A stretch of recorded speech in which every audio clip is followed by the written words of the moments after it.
my name is Julia Taus. I work for the University of Pennsylvania, and I'm also taking classes here at the University of Pennsylvania. Hi, my name is David Carpenter, and I'm a student here at the University of Pennsylvania.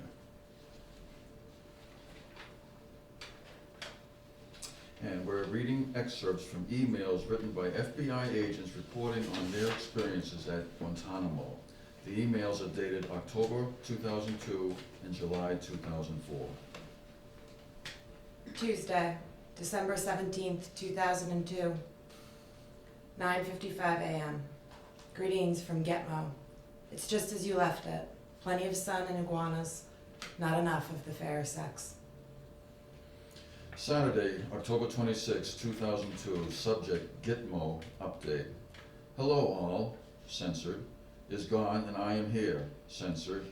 You made quite an impression and have left big shoes to fill. First impressions, it's hot here.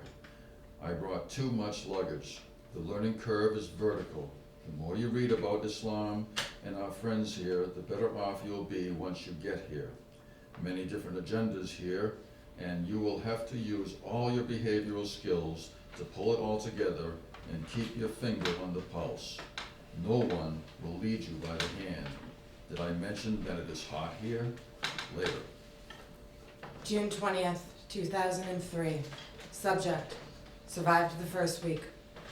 Hello. Well, I've survived my first week at Gitmo. We've observed 7, or was it 8 interviews in 6 days? 2 yesterday and 2 the day before. Anyhow, many of the interviewers have approached us for help. In other cases, we've asked if we could sit in to see new detainees, and no one has said no yet.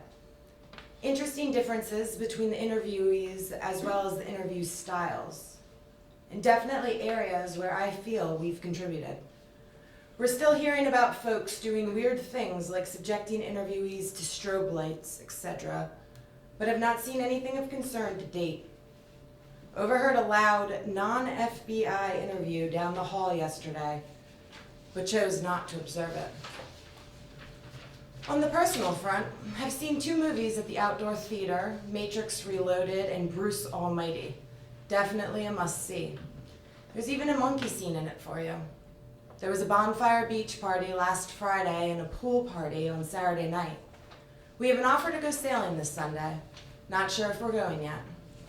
Friday, July 30th, 2004, subject Gitmo, censored. Following a detainee interview, exact date unknown, while leaving the interview building at Camp Delta at approximately 8:30 p.m. or later, I heard and observed in the hallway loud music and flashes of light. I walked from the hallway into the open door of a monitoring room to see what was going on. From the monitoring room, I looked inside. I saw another detainee sitting on the floor of the interview room with an Israeli flag draped around him. Loud music being played and a strobe light flashing. I left the monitoring room immediately after seeing this activity.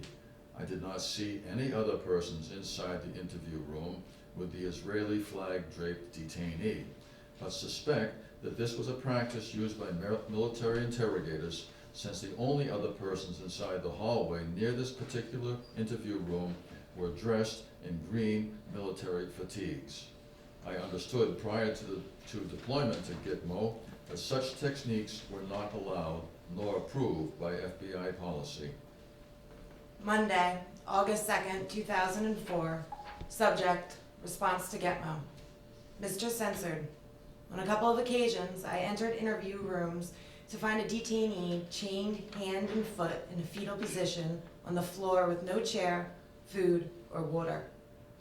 Most times they had urinated or defecated on themselves and had been left there for 18 to 24 hours or more. On one occasion, the air conditioning had been turned down so far and the temperature was so cold in the room that the barefooted detainee was shaking with cold.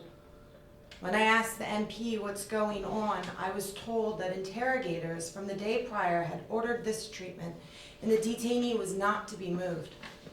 On another occasion, the AC had been turned off, making the temperature in the unventilated room probably well over 100 degrees. The detainee was almost unconscious on the floor with a pile of hair next to him. he had apparently been literally pulling his own hair out throughout the night. On another occasion, not only was the temperature unbearably hot, but extremely loud rap music was being played in the room and had been since the day before, with the detainee chained hand and foot in the fetal position on the tile floor. Date censored. Although very enthusiastic, military interrogators appear to have limited experience in any kind of interview approach which emphasized patience or being friendly over a long period of time. They appear to be highly susceptible to pressure to get quick results. The reliability of the interview techniques is questionable. Worse, there appears to be no one on the DHS side who seems to be concerned about this. They are quick to dismiss any approach beyond their experience or imagination. Friday, December 5th, 2003. Subject, impersonating FBI at Gitmo. I'm forwarding this email up the chain of command. FBI supervisors requested this information be documented to protect the FBI. The FBI has had a long-standing and documented position against the use of some of the military's interrogation practices. However, we were not aware of these latest techniques until recently. Of concern, military interrogators impersonating supervisory special agents of the FBI told a detainee that censored. These same interrogation teams then censored. The detainee was also told by this interrogation team, censored. These tactics have produced no intelligence of a threat neutralization nature to date, and we believe that these techniques have destroyed any chance of prosecuting this detainee. If this detainee is released or his story made public in any way, military interrogators will not be held accountable because these torture techniques were not done by the phony FBI interrogators. The FBI will be left holding the bag before the public. My name is David Carpenter. I'm a student here at the University of Pennsylvania. And the reason I think torture should be reckoned with, it is cruel and unjust. I'm Julia Taus. I work at the university and I'm a writer. Gandhi said that you have to become the change you want to see in this world. And I'm trying to speak from a heart center of compassion, love, understanding, and forgiveness. And by sharing these stories, we're honoring these people, their tears and their pain. And that's the only way hope and change can happen.